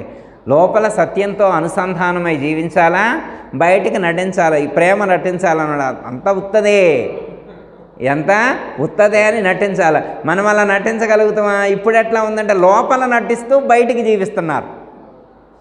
లోపలంతా డ్రామాటికే, అంతా అబద్ధం, కానీ బయటికి ఎంతో జ్ఞానం ఉన్నట్లుగా నటిస్తాం. అంటే లోపల ఏది సత్యము ఏది అసత్యము అనేటువంటి జ్ఞానం దృఢమైనప్పుడు అసత్యమైన దాని యందు ఆసక్తి విడిచిపెట్టి సత్యమైనటువంటి దాని యందు ఆసక్తి కలిగి ఆ జ్ఞానంతో జీవించగలగాలి. ఇంకా లోతుగా ఆలోచిస్తే అసలు అసత్యమైనది కూడా లేదు. అసత్యమైనది ఆడుంది, అసత్యమైనది లేనే లేదు. ఉన్నది ఒకటైనప్పుడు ఇంకా అసత్యమైనది ఒకటి ఉందా? ఇప్పుడు అద్వైతం అన్నప్పుడు శంకరాచార్య వారు చెప్పింది జీవో బ్రహ్మ ఇవనా పరహ అన్నప్పుడు, ఇందులో ఉన్నటువంటి జీవుడు బ్రహ్మము కంటే భిన్నం కాదన్నప్పుడు మళ్ళీ ఆయన ఒకడు వేరే ఉన్నాడా? చెడ్డోడు ఒకటి ఉన్నాడా? నెగిటివ్ షేడ్ అనేది ఒకటి ఉందా? ప్రకృతి అనేది ఒకటి ఉందా? ప్రకృతి అనేటువంటిది లేకపోయినా కానీ ఉన్నది అని అనుకోవటమే అజ్ఞానం. లేని దాన్ని ఉన్నది అని భ్రమించుతున్నాడు, లేకపోయినా కానీ అది ఉన్నది అనేటువంటి భ్రమలో ఉన్నాడు. కాబట్టి ఆ భ్రమే అజ్ఞానం. ఆ భ్రాంతిని విడిచిపెట్టమన్నారు. భ్రాంతిని ఎవరు విడిచిపెట్టగలుగుతారు? సత్యాన్ని దర్శించినటువంటి వాడు భ్రాంతిని విడిచిపెట్టగలుగుతాడు. సత్యదర్శనం కావాలి. భ్రాంతి పోవడానికి శాస్త్రాలు చదువుకోవడం కాదు, మంత్రం చదివితే పోయేటువంటిది కాదు, ప్రదక్షిణాలు చేస్తే పోయేది కాదు. భ్రాంతి ఎప్పుడు పోతుంది, అజ్ఞానం ఎప్పుడు నశిస్తుందంటే ఎవరికి జ్ఞానం కలుగుతుందో, ఎవరికి సత్యదర్శనం అవుతుందో వాళ్ళకు మాత్రమే భ్రాంతి పోతుంది. సత్యదర్శనం కానంత వరకు భ్రాంతి పోదు. నిద్రపోతున్న కలగంటుండు, నిద్రలో కలగంటుండు. ఒకటికి 10 లక్షలు అప్పు ఉన్నట్టు కల వచ్చింది.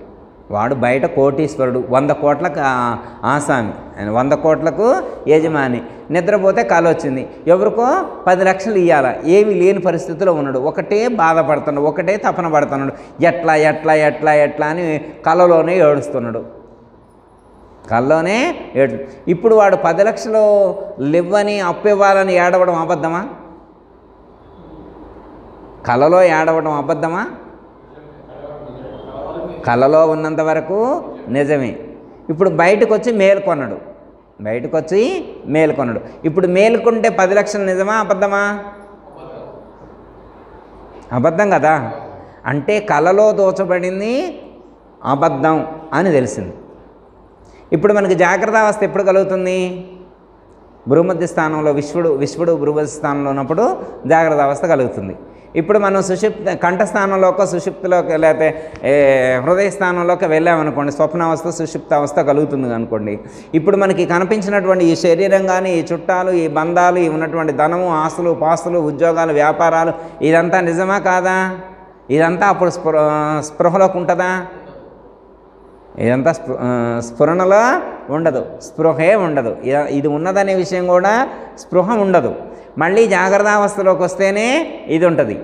అంటే మరి స్వప్నావస్థలో ఉన్నప్పుడు ఇది లేదు, సుషుప్తావస్థలోకి వెళ్ళినప్పుడు ఇది లేదు, తురియావస్థలోకి వెళ్ళినప్పుడు ఇది లేదు. మళ్ళీ దీనికి సంబంధించినటువంటి భ్రమ ఎప్పుడు కలిగింది?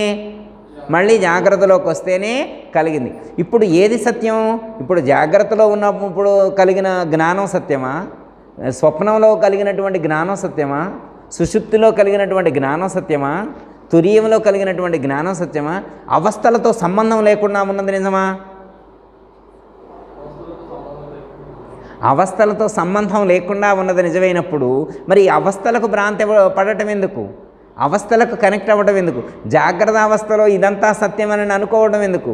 స్వప్నావస్థలో తోచబడినటువంటి దృశ్య జగత్తు ఏదైతే ఉన్నదో, స్వప్నంలో తోచబడినటువంటి దృశ్య జగత్తు, జాగ్రత్తలో ఉన్నటువంటి వ్యవహారిక జగత్తు ఏదైతే ఉన్నదో, అది ఇది రెండూ సమానమైనటువంటి జ్ఞానం ఎంతమందికి ఉంటుంది? స్వప్నంలో ఒకటికి 10 లక్షలు ఇవ్వాలనుకోండి, కల వచ్చింది, 10 లక్షలు ఇవ్వాలని కల వచ్చింది, వదిలేసిండు. ఇప్పుడు జాగ్రత్త అవస్థలో కూడా ఒక ఆయన 10 లక్షలు ఇవ్వాలా? స్వప్నావస్థలో వదిలేసిండుగా, మరి జాగ్రత్తలో వదిలేస్తారా? మరి జ్ఞానికి స్వప్నము జాగ్రత్త రెండు ఒకటే అనుకున్నాం కదా. కానీ స్వప్నంలో 10 లక్షలు ఇవ్వాలంటే ఇవ్వకపోయినా ఏం కాదన్నాడు మేలుకున్న తర్వాత. కానీ జాగ్రత్త అవస్థలోకి వచ్చిన తర్వాత 10 లక్షలు అంటే 10 లక్షలు ఇవ్వదు నేను ఒప్పుకున్నాను. వడ్డీ ఇవ్వకపోతే కూడా ఊరుకోను నేను, వడ్డీ ఇవ్వకపోతే కూడా.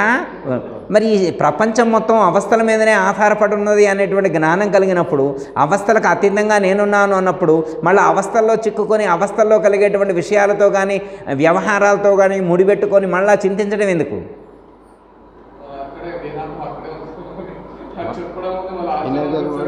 అది మాయా అంటారు. అంటే అవస్థలకు అతీతంగా ఉన్నటువంటి జ్ఞానం గురించి తెలుసుకోవచ్చు. ఎందుకంటే మనం 4 అవస్థలు చెప్పారు కదా, జాగ్రత్త, స్వప్నము, సుషుప్తి, తురియం. మనకి ఎన్ని శరీరాలు చెప్పారు? 4 శరీరాలు చెప్పారు. స్థూల శరీరం జాగ్రత్త అవస్థకు సంబంధించింది, సూక్ష్మ శరీరం స్వప్నావస్థకు సంబంధించింది, కారణ శరీరం సుషుప్తావస్థకు సంబంధించింది, మహాకారణ శరీరం తురియ అవస్థకు సంబంధించింది. ఒక్కొక్క శరీరం ఒక్కో అవస్థలో పనిచేస్తుంది. అంతేగాయ అన్ని శరీరాలు అన్ని అవస్థల్లో పనిచేయవు. జాగ్రత్త అవస్థలో స్థూల శరీరం పనిచేస్తుంది, స్వప్నావస్థలో సూక్ష్మ శరీరం పనిచేస్తుంది, సుషుప్తావస్థలో కారణ శరీరం పనిచేస్తుంది, తురీయంలో మహాకారణ శరీరం పనిచేస్తుంది. అవునా కాదా? అంటే ఒక అవస్థకి ఇంకొక అవస్థకే సంబంధం లేదు, ఒక అవస్థకి ఇంకో అవస్థకే సంబంధం లేదు. అయితే మనకు ఎన్ని అవస్థలు చెప్పారు? 4 అవస్థలు. ఎన్ని శరీరాలు చెప్పారు? 4 శరీరాలు. అంటే 4 శరీరాలు సమానమేనా? ఒకటి ఎక్కువ ఒకటి తక్కువ ఉంటాయా? 4 శరీరాలు సమానమే, 4 అవస్థలు సమానమే. ఎన్ని శరీరాలు? స్థూలము, సూక్ష్మము, కారణము, మహాకారణము, జాగ్రత్త, స్వప్నము, సుషుప్తి, తురియం కదా. మరి 4 శరీరాలు 4 అవస్థలు చెప్పినప్పుడు మనం ఒక్క శరీరాన్ని ఒక్క అవస్థనే పట్టుకొని ఊగులాడుతున్నాం ఎందుకు? మిగతా వాటికి ఎందుకు ప్రియారిటీ ఇవ్వట్లేదు? సూక్ష్మ శరీరాన్ని ఎందుకు ప్రయారిటీ ఇవ్వట్లేదు? స్వప్నావస్థకి ఎందుకు ప్రయారిటీ ఇవ్వట్లేదు? వేదాంతంలో మహాత్ములు చెప్తారు, ఒక కారుకి 4 గేర్లు ఉన్నాయి. ఒక కారుకి 4 గేర్లు ఉన్నాయి. అలాగే ఈ శరీరానికి కూడా 4 అవస్థలు ఉన్నాయి. మొదటి గేరు వేసుకోవడం అంటే జాగ్రత్త అవస్థలో ఉండటం, రెండో గేరు వేసుకోవడం అంటే స్వప్నావస్థ, మూడో గేరు వేసుకోవడం అంటే సుషుప్తావస్థ, నాలుగో గేరు వేసుకోవడం అంటే తురియావస్థ. ఇక టాప్ గేర్ అంటే తురియాతీతం అనుకోండి, అది అందరూ వాడరు అనుకోండి, టాప్ గేర్ అది వాడరు. ఇక తురియం అనేటువంటి 4th గేర్ వేసేవాడే చాలా కష్టం. హైవే రోడ్లో వెళ్తే ఏమీ అడ్డరానప్పుడు వాడేటువంటిది. ఇక వాడేదే 2, సుషుప్తి, స్వప్నం. ఇవి కూడా సరిగా వాడటం లేదు. ఎందుకంటే అసలు వీడికి నిద్ర వస్తేగా పడుకుంటే రాత్రి 12 దాకా మెలకుతోటే ఉండే, తెల్లవారి 9, 10 దాకా కూడా పడుకుంటూనే ఉండే. అసలు మిగతా ఈ వాడే అవసరమే రావట్లేదు వాడికి. అర్థమైంది? ఎక్కువ ఏది వాడుతున్నాడు? జాగ్రత్త అవస్థే వాడుతున్నాడు, స్థూల శరీరాన్నే వాడుతున్నాడు. ఎక్కువ ఈ గేరే వేసుకొని ఈ ఫస్ట్ గేర్లోనే వెళ్తాడు తప్ప సెకండ్ గేర్ వేయటం తెలియట్లే. ఈయనకి సెకండ్ గేర్ వేయటం తెలియట్లేదు. తెలిస్తే ఆ నాలెడ్జ్ వేరు ఉంటుంది. ఇక 3rd గేర్ వేయటం కూడా తెలిస్తే ఇంకా ఆ నాలెడ్జ్ వేరుగా ఉంటుంది. అర్థమైందయ్యా? అంటే మనం జాగ్రత్తలో ఉంటూనే జాగ్రత్తలో స్వప్నము అన్నారు, జాగ్రత్తలో సుషుప్తి, జాగ్రత్తలో తురియం. మనకి షోడశ కళలు అని చెప్తారు, మీరు వినే ఉంటారు. జాగ్రత్తలో జాగ్రత్త, జాగ్రత్తలో స్వప్నము, జాగ్రత్తలో సుషుప్తి, జాగ్రత్తలో తురియం. మళ్ళీ స్వప్నంలో జాగ్రత్త, స్వప్నంలో స్వప్నం, స్వప్నంలో సుషుప్తి, స్వప్నంలో తురియం. మళ్ళీ సుషుప్తిలో జాగ్రత్త, సుషుప్తిలో స్వప్నము, సుషుప్తిలో సుషుప్తి, సుషుప్తిలో తురియం. మళ్ళీ తురియంలో జాగ్రత్త, తురియంలో స్వప్నము, తురియంలో సుషుప్తి, తురియంలో తురియం. ఇలా 4 16 కళలు చెప్పారు. ఈ 16 కళలు కూడా 4 అవస్థలకు సంబంధించినవి. ఈ 4 అవస్థలకు అతీతంగా ఉండేటువంటి కళ ఏదైతే ఉన్నదో అది చిత్కళ, అదే చిన్మయ స్వరూపం. ఆ చిన్మయ స్వరూపాన్ని దర్శించేటువంటి వాళ్ళు ఆ యొక్క ఉనికిని గుర్తించి ఆ స్థితిలో ఉన్నటువంటి వాడు అవస్థలకు శరీరాలకు అతీతంగా ఉంటాడు. అవస్థలకు శరీరాలకు అతీతంగా ఉంటాడు. ఇంకా వాళ్ళకి ఏ జ్ఞానంతో అవసరం లేదు. వారిని మీరు ఏదైనా అనొచ్చు, అవధూత అనొచ్చు, యోగి అనొచ్చు, జ్ఞాని అనొచ్చు, మహాత్ముడు అనొచ్చు, సద్గురువు అనొచ్చు, ఏ పేరుతోటైనా వాళ్ళని ఒక్కొక్కళ్ళు ఒక్కో పేరుతో పిలుస్తారు. మనకి వేదాంతంలో పరమహంసలు అంటారు. విన్నారా పేరు మీరు? పరమహంస పరివ్రాజికాచార్య అంటారు కదా శంకరాచార్యం అని, పరమహంస అంటారు. మామూలుగా హంస అనే శబ్దాన్ని ఎక్కడ వాడతారంటే, హంస అంటే ప్రాణాయామం చేసేటువంటి వాళ్ళని హంసలు అంటారు. అంటే హంసలకు సంబంధించినటువంటి ఉచ్ఛ్వాస నిశ్వాసలు వీటికి సంబంధించినటువంటి సాధన చేస్తూ ఉంటారు కాబట్టి హంసలు అంటారు. కానీ ఇక్కడ ఈ హంసల జ్ఞానం ఎవరికైతే పర్ఫెక్ట్గా ఉంటుందో వాళ్ళని పరమహంసలు అని చెప్పారు. పరమహంసలకి సంకేతం మనకి 13వ అధ్యాయం చెప్తారు. 13వ అధ్యాయం ఏంటంటే ఎట్లా ఎందుకు చెప్తారు అనే దానికి ఎగ్జాంపుల్ ఒకటి గుర్తు చేసుకోవచ్చు. ఇక్కడ హంసలు అంటే ఏం చేస్తాయంటే పాలను నీళ్ళని వేరు చేస్తాయి. ఏం చేస్తాయి? హంసలు ఏం చేస్తాయి? పాలను నీళ్లను వేరు చేస్తాయి. హేమలత, హంసలు ఏం చేస్తాయి? పాలను నీళ్లను వేరు చేస్తాయి. చిన్న ఎగ్జాంపుల్ కూడా ఒకటి ఐడెంటిఫై చేస్తాం. మళ్ళీ మీరు హంసలంటే మీకు తెలిసే ఉంటుంది, అయినా కానీ మళ్ళీ ఒకసారి గుర్తు చేస్తాం. హంసలు పాలను నీళ్ళని ఎట్లా వేరు చేస్తాయి అంటే, పాలల్లో నీళ్లు పోసి అక్కడ పెడితే నీళ్ళకి నీళ్ళు పాలు చేస్తాను కాదు. వాటికి ఇక్కడ పక్కన దవడల పక్కన కొన్ని గ్రంథులు ఉంటాయి. ఆ గ్రంథుల్లో నుంచి ఒక లిక్విడ్ డ్రాప్గా పడుతూ ఉంటుంది. ఇది ఎప్పుడైతే హంసలు పాలు తాగడానికి అట్లా దాంట్లో మూతి పెడుతుందో అలా పెట్టినప్పుడు ఈ డ్రాప్ ఈ గొంతుకాడు ఉండేటువంటి ఆ గ్రంథిలో నుంచి వచ్చేటువంటి రసాయనం ఆ పాలలో పడుతుంది. ఆ పాలలో పడినప్పుడు ఏమవుతుందంటే పాల వరకు గడ్డగడుతుంది. పాల వరకు ఇప్పుడు పెరుగు ఒకసారి వేడి మీద తోడొస్తే గడ్డగట్టి నీళ్ళలాగా పెరుగు ఉంటుంది. అట్లనే ఈ హంసలకి దవడల్లో ఉండేటువంటి గ్రంథుల్లో నుంచి వచ్చేటువంటి లిక్విడ్ ఆ పాలల్లో పడినప్పుడు అప్పుడు ఆ పాలల్లో ఉండేటువంటి నీళ్లతో కలిసి ఉంటాయి కదా, పాలు వరకు గడ్డగడుతుంది, నీళ్ళలాగా తేలుతుంది అనమాట, ఉంటాయి అనమాట. నీళ్ళ మీద ఈ గడ్డలు పాలగడ్డలు తేలుంటాయి. అప్పుడు ఈ హంస ఏం చేస్తుందంటే ఆ పాలగడ్డల వరకు తింటుంది, నీళ్ళని వదిలేసి నీళ్ళని వరకు వదిలేసి గడ్డల వరకు తీసుకొని ఉంటుంది అనమాట. అది హంస అంటారన్నమాట. హంస పాలను నీళ్ళని వేరు చేయడం అంటే ఇది ఫార్మెట్. అయితే ఇక్కడ వేదాంతంలో చెప్పే హంస వేరు. వేదాంతంలో హంస చెప్పలా, పరమహంస చెప్పారు. వేదాంతంలో పరమహంస అని చెప్పారు. వేదాంతంలో చెప్పబడినటువంటి పరమహంస ఏంటంటే క్షేత్రజ్ఞ విభాగం. 13వ అధ్యాయంలో శ్రీకృష్ణ పరమాత్మ ఏమని చెప్తాడు? క్షేత్రజ్ఞ విభాగ యోగం అన్నాడు. అంటే క్షేత్రమును క్షేత్రజ్ఞుణ్ణి విభజించగలగాలి. క్షేత్రమును క్షేత్రజ్ఞుని విభజించి చూడటం రావాలి. ఇప్పుడు మనం ఉన్నామనుకోండి, క్షేత్రాన్ని క్షేత్రజ్ఞుని విభజించడం అంటే ఏంటి అర్థం? ఇప్పుడు మనం ఒక పొలానికి వెళ్ళామనుకోండి, పొలంలో వెళ్ళి నిల్చున్నాం అనుకోండి, ఇది నా పొలము అంటాం, ఇది నా పొలం అంటాం. ఇది నా పొలం అని అంటే ఏంటి అర్థం? నేను పొలం కంటే వేరుగా ఉన్నాను కాబట్టి ఇది నా పొలము అన్నా. ఓకే, అర్థమైంది. అంటే క్షేత్రము కంటే క్షేత్రజ్ఞుడు వేరుగా ఉన్నాడు, అంటే పొలం కంటే పొలం యొక్క యజమాని వేరుగా ఉన్నాడు, క్షేత్రజ్ఞుడు. అలాగే ఇక్కడ మనం సమన్వయం చేసుకున్నప్పుడు దేహము క్షేత్రమైతే ఇందులో ఉండేటువంటి జ్ఞానం ఏదైతే ఉన్నదో, తెలివి ఏదైతే ఉన్నదో, మీరు ఏ పేరైనా పెట్టుకోండి, జీవుడు అంటారో ఆత్మ అంటారో ఏ పేరైనా పెట్టుకోండి, మీ ఇష్టం, పేరు ఛాన్స్ ఏదైనా పెట్టుకోవచ్చు. ఆ లోపల ఉండి ఎరిగేటువంటి జీవుడు పేరు క్షేత్రజ్ఞుడు అన్నారు. క్షేత్రజ్ఞుడు లోపల ఉన్నాడు, క్షేత్రం బయటికి కనపడుతుంది. ఇప్పుడు ఈ క్షేత్రము క్షేత్రజ్ఞుడు వేరువేరుగా ఉన్నారా, ఒక్కటై ఉన్నారా? వేరుగా ఉన్నారా, ఒకటిగా ఉన్నారా? క్షేత్రజ్ఞుడు విడిగా ఉన్నారా, కలిసే ఉన్నారా? రెండు ఒక్కటిగా కలిసే ఉన్నారు. వేరు చేయగలగలదాన్ని.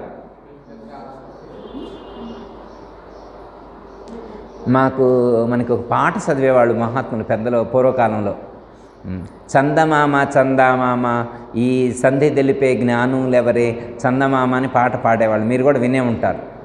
చందమామ చందమామ చందమామ ఈ సంధి తెలిపే జ్ఞానులెవరే చందమామ దేకి దేకామూల మధ్య చందమామ పాము మాయగానే మెలగుచుండు చందమామ దేకి దేకామూల మధ్య చందమామ పాము మాయగానే మెలగుచుండు చందమామ. అంటే దేహమునకు మధ్యలో ఉందంట పాము ఉందంట. ఒకటి దేహంలో మధ్యలో పాము ఉందంట. ఆ పాము దేహాన్ని కట్టేసినాయి. దేహికి దేహానికి సంబంధం ఎక్కడుంది? ఇప్పుడు పరమాత్మ ఏమంటున్నాడు 13వ అధ్యాయంలో, క్షేత్రాన్ని క్షేత్రజ్ఞుడిని విడగొట్టన్నాడు. క్షేత్రాన్ని క్షేత్రజ్ఞుడిని విడగొట్టన్నాడు. ఇప్పుడు సపోజ్ ఉదాహరణకి మనం ఎక్కడున్నాం, ఒక తాడేసి ఎడగట్టారు, ఇంకో తాడు ఆ పిల్లరకేసి కట్టారనుకోండి, మన మధ్యలో ఏముంది? ఆ పిల్లరకి మనకి మధ్యలో తాడుంది. పిల్లరకి మనకి మధ్యలో ఏముంది? తాడుంది. ఇప్పుడు మనం ఆ తాడిప్పుకోవాలంటే ఏం చేసుకోవాలా? అంటే మన మధ్యలో ఉన్నటువంటి తాడు ఏదైతే ఉన్నదో ఈ తాడును తెంచుకోగలగాలి. ఈ తాడును తెంచుకుంటే ఏమవుతుంది? దేహికి దేహానికి క్షేత్రానికి క్షేత్రజ్ఞుడికి ఉన్నటువంటి బంధం కట్ అవుద్ది. ఇప్పుడు క్షేత్రాన్ని క్షేత్రజ్ఞుడిని విడగొట్టుకోవాలంటే ఏం చేయాలి? తాడు తెంచుకోవడం రావాలి. తాడు తెంచుకోవడం రావాలి. వాడు తాడు తెగ అంటారు కదా, ఇప్పుడు తాడు తెంచుకోవడం మనకి తెలియదు. మూడేడేసిండో తెలిస్తే మనం తెంచుకోవచ్చు. ముడిబడి జ్ఞానము కర్మము వెలసినది విశ్వమననదే. ముడిబడి కర్మము జ్ఞానము కలిసి, జ్ఞానము కర్మ కలిసి, ఈ రెండు కలిసి ఒక ముడేసుకొని ఉందంట లోపల. ఏం వేసుకొని ఉందమ్మా? కర్మము జ్ఞానము, కర్మ జ్ఞానం రెండు కలిసి లోపల ఒక ముడేసుకొని ఉన్నాయండి. ఆ ముడి ఇప్పుకోవాలంట. చాలా ముడాడేశారో తెలుసుకొని ఇప్పుకుంటే బాయ్. ఎవరిప్పాలా? ఇది ఎవరిప్పేది కాదు, ఎవరిది వాళ్ళే ఇప్పుకోవాలా. గురువుగారు ముడి ఆడుందో చూపిస్తారంట. గురువుగారు ఏం చేస్తారు? ముడి ఎక్కడుందో చూపిస్తారు. ముడి విప్పుకోవలసింది ఎవరికి వాళ్ళే. ఇది ఒకళ్ళు ఇప్పేది కాదు. ముడి ఒకళ్ళు ఇప్పితే ఎమ్మటి ఆయన వేసుకుంటాడు. ఒకవేళ ఎవరైనా ఇప్పిపోయారనుకోండి, ఆయన ఏనుకుంటాడు, ఎమ్మటి వేసుకోకపోవడం. ఇప్పుడు భగవద్గీత చెప్పేప్పుడు ఈ దేహాది జగత్ అసత్యం అని చెప్పండి అనుకో, గురువుగారు వెళ్ళిన తర్వాత ఏమంటే జగత్ అసత్యం అంటాడు. అందుకే ఆ జ్ఞానం కలిగినప్పుడు ఆ ముడిని గుర్తించి ఆ ముడిని విప్పుకుంటే క్షేత్రము క్షేత్రజ్ఞుడు విడబడతారు.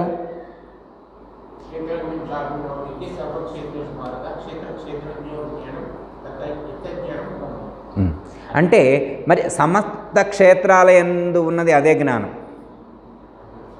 అన్ని క్షేత్రాల్లో ఉన్నది కూడా అదే జ్ఞానం. అంటే ప్రతి క్షేత్రం అంటే మరి ఇన్ని క్షేత్రాలు ఉన్నాయా? క్షేత్రాలు అనేకంగా ఉన్నాయి. మరి క్షేత్రజ్ఞుడు ఒక్కడే అంటున్నారు కదా, క్షేత్రాలు వేరే. ఇక మరీ ఎక్కువ ఆలోచిస్తే క్షేత్రాలు ఆయనే, క్షేత్రజ్ఞుడు ఆయనే చెప్తారు, కానీ అంత జ్ఞానం మనం ఒప్పుకోలేము. క్షేత్రాలు క్షేత్రజ్ఞుడు ఆయనే అంటే మనం ఒప్పుకోలేము. కనీసం క్షేత్రజ్ఞుడు ఒక్కడే అని చెప్పినా కానీ ఒప్పుకోవచ్చు, క్షేత్రజ్ఞుడు ఒక్కడన్నా కానీ కాస్త ఒప్పుకోవచ్చు. కానీ క్షేత్రం అదంటే ఒప్పుకునే స్థితిలో సమాజం ఉండదు. చిన్న ఎగ్జాంపుల్, 100 కుండలు వరుసగా పెట్టారు, 100 కుండల్లో నీళ్లు పోశారు. పైన చంద్రుడు ఉన్నాడు. ఇప్పుడు అక్కడ 10 కుండలు, ఇక్కడ 10 కుండలు, అక్కడ 10 కుండలు, ఇక్కడ 10 కుండలు 8 దిక్కుల్లో పెట్టారు. ఈస్టు, మళ్ళా నార్తు, వెస్టు, సౌతు, మళ్ళీ ఈ కోణాల్లో ఈశాన్యంలో, ఆగ్నేయంలో, నైరుతిలో ఇట్లా 8 దిక్కుల్లో పెట్టారు కుండలు, మొత్తం పెట్టారు అన్నమాట కుండలు. ఇప్పుడు అన్నింటిలో చంద్రుడు ప్రతిఫలిస్తున్నాడు. మరి నార్త్లో ఉన్నది ఆ చంద్రుడు, సౌత్లో ఉన్నది చంద్రుడు వేరువేరా అక్కడ? ఒక్క చంద్రుడే ఇన్నిట్లో ఎట్లా కనపడతాం? ఒక్క చంద్రుడే ఇన్నిటి ఎందుకు కనిపించే అవకాశం ఉంది, ఒక్క చంద్రుడే ఇన్నిటి ఎందుకు కనిపించే అవకాశం ఉంది. ఓకే, ఈ జ్ఞానం కలిగింది. ఘటాలు వేరైనా కానీ ఒక్కడే కదా, చైతన్యం ఒక్కడే. ఘట చైతన్య జ్ఞానం మనకి ఇది కలిగింది, ఇవి మనకు కలిగింది. ఇప్పుడు అందరిలో ఉన్నది ఒకే చైతన్యం అంటే ఒప్పుకుంటాం? అందరిలో ఉన్న ఒకే చైతన్యం అంటే ఈ పాపకు నమస్కారం, ఆ బాబుకి నమస్కారం చేయమంటే చేయలేస్తామా? ఈ పాపకు నమస్కారం చేయమంటే చేస్తామా? నువ్వే కదా ఉంది. ఘటం వేరే ఉండొచ్చు, ఘటంలో ఉంది. జ్ఞాని చేయగలుగుతారు, జ్ఞాని చేయగలరు. ఆ జ్ఞానం కావాలి. జ్ఞాని సమస్తంలో ఒకే స్వరూపాన్ని దర్శించగలుగుతాడు. అర్థమైంది? ఘటభేదం కూడా చూడడు. చైతన్య భేదం కాదు, ఘటభేదం కూడా జ్ఞానికి లేదు. అన్నిటి యందు కూడా ఒకే స్వరూపం, ఒకే స్థితిని చూడగలిగి దర్శించగలిగేటువంటి జ్ఞానికి నామరూపాలు కూడా లేవు. నామరూపరహిత స్థితిని పొంది నిరంతరం కూడా అదే స్థితిలో స్థితమై ఉంటాడు. అలాంటి స్థితి మనకు కలగాలని చెప్పి, క్షేత్రాలకు సంబంధించినటువంటి జ్ఞానం దృఢం కావాలని చెప్పి, అలాంటి జ్ఞానంతో జీవించేటువంటి ప్రయత్నం చేద్దాం. ఇప్పుడు క్షేత్రజ్ఞుడు వేరు కాదని తెలుసుకున్నాడు అనుకోండి, అప్పుడు విశ్వమునందంతటా ఉన్నది ఒకే స్వరూపం అని తెలుసుకోలేస్తాడా లేదా? అదే జ్ఞానం, అదే మూడో కన్ను, అదే జ్ఞాననేత్రం, అదే జ్ఞాననేత్రం. అయితే ఏంటంటే టీచింగ్ మెథడ్ డిఫరెన్స్ ఉంటుంది. టీచింగ్ మెథడ్ డిఫరెన్స్ ఉంటుంది. ఇప్పుడు సపోజు ఒకే విషయం, భగవద్గీత మీరు క్లాసెస్ విన్నారనుకోండి, మీరు భగవద్గీత క్లాసెస్ వింటే చిన్నజీర స్వామి అదే శ్లోకానికి, భగవద్గీతలో ధర్మక్షేత్ర శ్లోకానికి చిన్నజీర స్వామి ఒక విధంగా ప్రజెంట్ చేస్తారు, సుందర చైతన్య స్వామి ఒక విధంగా ప్రజెంట్ చేస్తారు, చాగంటి కోటేశ్వరరావు గారు ఒక విధంగా ప్రజెంట్ చేస్తారు, సామవేదం షణ్ముఖశర్మ గారు ఒక విధంగా ప్రజెంట్ చేస్తారు, పరిపూర్ణానంద స్వామి ఒక విధంగా చేస్తారు. ఇట్లా ఇస్కాన్ వాళ్ళు ఇంకో విధంగా ప్రజెంట్ చేస్తారు, రకరకాలుగా ప్రజెంట్ చేస్తారు. ఎవరి వెర్షన్ వాళ్ళు, ఎవరి ప్రజెంటేషన్ వాళ్ళకు ఉంటుంది. అయితే ఎవరు చెప్పేది రైట్ అంటే మీరేం చెప్తారు? ఎవరికి వాళ్ళు నేను చెప్పేదే రైట్ అంటారు, ఎవరికి వాళ్ళు నేను చెప్పేదే రైట్ అంటారు. ఒక్కొక్క సమాజాన్ని బట్టి, ఒక్కొక్క విద్వాంసుని బట్టి కొన్ని వేల మంది ఫాలోవర్స్ ఉన్నారు. ఇప్పుడు మరి ఈ వేల మంది కూడా మా గురువు చెప్పిందే రైట్ అంటాడు, మా గురువు చెప్పిందే రైట్ అంటారు. కానీ జ్ఞాని అయినటువంటి వాడు ఒక గురువుకు బంధీ కాడు, ఒక రూపానికి, ఒక నామానికి, ఒక వాక్యానికి బంధీ కాడు, సత్యానికి మాత్రమే బంధీ అవుతాడు. సత్య దర్శనం చేయగలగాలి, మనం తాడుని తెంచుకోగలగాలి, మనం కట్టుకున్నటువంటి కట్టుబాట్లు ఏవైతే ఉంటాయో వాటిని తెంచుకొని బయటకు వచ్చి చూడగలగాలి. మీరు వినే ఉంటారు, పాత స్టోరీ ఒకటి ఉండే. వెనకటి రోజుల్లో ఒకడు బిజినెస్ చేయడానికి ఒక నది అవతల ఉన్నటువంటి చోటుకు వెళ్ళారన్నమాట బిజినెస్ చేయడానికి. సరే, పడవలో వెళ్ళారు, నది అవతలకి దిగి అవతలకెళ్ళి బిజినెస్ చేసుకొని వచ్చేసరికి కొంచెం లేట్ అయింది. వాళ్ళు జర్నీ చేసి వచ్చేసరికి కొంచెం లేట్ అయింది, బిజినెస్ చూసుకొని వచ్చేసరికి. ఆ నైట్ అయ్యేసరికి కొంచెం లేట్ అయింది, స్ట్రైన్ అయి ఉన్నారుగా, కొంచెం తీర్థం పుచ్చుకొని వచ్చారు. తీర్థం అంటే మీకు తెలిసే ఉంటుంది. ఆ తీర్థం పుచ్చుకొని వచ్చి పడవ వేస్తూ ఉన్నారన్నమాట. తెల్లవారింది, అమ్మయ్య తెల్లారిన తర్వాత అందరికీ తెల్లారింది ఇంటికి వెళ్దామని చూస్తారు. అయితే తెల్లవారిందాక అక్కడే తెడ్లేసారు కానీ పడవ కదలలేదు. తెల్లారిందాక తెడ్లేస్తే పడవ కదలాలి కదా, గంటలోనే వెళ్తారు. అయినా కానీ గంట అయినా మనం వెళ్ళలేకపోయామనే జ్ఞానం లేదు వాడికి. ఎందుకంటే తీర్థం పుచ్చుకొని ఉన్నాడు కాబట్టి తెడ్లు వేస్తూనే ఉన్నాడు. తెడ్లు వేస్తూనే ఉన్నాడు. తెల్లవారినా కానీ వాడికి ఆ జ్ఞానం కలగలేదు, ముందుకు పోవటం లేదని. ఇప్పుడు ఆ మత్తు దిగిన తర్వాత వాడికి అర్థమైంది కదలలేదనే విషయం. అప్పుడు చూస్తే ఉంది, అక్కడే ఉంది పడవ. ఎందుకంటే వాళ్ళు మార్కెట్కి వెళ్ళే ముందు ఆ పడవ నీళ్ళలో కొట్టుకొని పోకుండా ఉండడానికి బయట ఉన్నటువంటి ఒక రాడ్కి తాడుతో కట్టి వెళ్ళారు. ఆ తాడు ఇప్పలేదు. ఆ తాడు ఇప్పకుండా ఎన్ని తెడ్లు వేసినా కానీ పడవ అక్కడి నుంచి ఆ తాడు ఇప్పుకోవాలి. అంటే మనం ఎక్కడెక్కడైతే బంధీ అయి ఉన్నామో ఆ బంధనాలను తెంచుకొని విశాలమైనటువంటి దృక్పథంతో ఆలోచించినప్పుడు మనం ముందుకు వెళ్ళేటువంటి అవకాశం ఉంటుంది, సత్యదర్శనం చేయగలిగేటువంటి అవకాశం ఉంటుంది. అలా సత్యదర్శనం చేసినప్పుడు మనకు మేలు కలుగుతుంది. అంటే ఎవరు చెప్పేది రైటు అని చెప్పడానికి శాస్త్రంలో ఇలా నిబంధన చెప్పలేదు, ఫలానా వాళ్ళు చెప్పే వెర్షన్ రైట్ అని చెప్పలేదు. అయితే ఇక్కడ ఎవరు చెప్పేది రైట్ అనేది మనకు ఎప్పుడు తెలుస్తుందంటే, మన గత జన్మలో మనం ఎక్కడైతే ఆగిపోయామో, ఏ మార్గంలో ఆగిపోయామో ఆ మార్గంలోకి వెళ్ళి కనెక్ట్ అయినప్పుడు మాత్రమే అది రైట్ అని మనకు అనిపిస్తుంది. మీరు అది ఏ సిద్ధాంతి దగ్గరకు వెళ్ళినా, ఏ గురువు దగ్గరకు వెళ్ళినా, ఎవరు చెప్పేది విన్నా కానీ బాగానే ఉంటుంది. కానీ ఒక్కోసారి ఒక్కో చోట వెళ్ళి కనెక్ట్ అవుతాం కదా, అలా కనెక్ట్ అయ్యామంటే మన సంస్కారం గత జన్మలో అక్కడ ఆగిపోయిందని అర్థం. ఎక్కడైతే ఆగిపోయిందో, ఏ మార్గంలో ఆగిపోయిందో ఆ మార్గంలో ముందుకు వెళ్ళేటువంటి ప్రయత్నం చేస్తారు. ఎవరైనా అలాగే చేసి ఆ ముందుకు వెళ్తారు. అక్కడికి వెళితేనే వాళ్లకు రైట్ అని అనిపిస్తుంది. ఎందుకంటే ఇప్పుడు సపోజ్ ఉదాహరణ, గత జన్మలో ధ్యానం చేసిన వాళ్ళు ఈ జన్మలో ధ్యానం వేస్తారు. గత జన్మలో సంగీత కచేరీలు చేసిన వాళ్ళు ఈ జన్మలో కూడా సంగీత కచేరీ వేస్తాడు. గత జన్మలో బిర్యానీలు తిన్నాడు, ఈ జన్మలో కూడా బిర్యానీలే తింటాడు. గత జన్మ వాసనా బలం ఏదైతే ఉందో, ఏ మార్గంలో సాధన చేసిండో ఈ జన్మలో కూడా ఆ సాధనే చేస్తాడు. ఆ సంస్కారాల వైపే అట్రాక్ట్ అవుతాడు.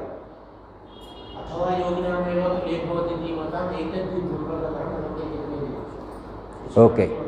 ప్రాప్య పుణ్యకృతాల్లోకి అనుషిత్వ శాశ్వతి సమః శుచినాం శ్రీమతంగి యోగభ్రష్టో విజయతే. అంటే యోగభ్రష్టుడైనటువంటి వాళ్ళలో వేరియేషన్స్. కొంచెం ఎక్కువ జ్ఞానం ఉన్నటువంటి వాడు యోగుల ఇంట్లో జన్మిస్తాడు, జ్ఞానుల ఇంట్లో జన్మిస్తాడు. కొంచెం పర్సంటేజ్ తక్కువ ఉన్నటువంటి వాడు పుణ్యాత్ములు శుచివంతులైనటువంటి వాళ్ళ ఇంట్లో జన్మిస్తాడు. That's all. శ్రీమంతుల ఇంట్లో శుచినాం శ్రీమాతాంగేహి, శ్రీమంతులైనటువంటి వాళ్ళు, శుచిమంతులైనటువంటి వాళ్ళు అంటే మంచి ఆచార వ్యవహారాలు కలిగినటువంటి మంచి భక్తులు జ్ఞానుల ఇంట్లోనే జన్మిస్తాడు. వాళ్ళు సద్గురువుల ఇంట్లో జన్మిస్తారు, యోగుల ఇంట్లో జన్మిస్తారు.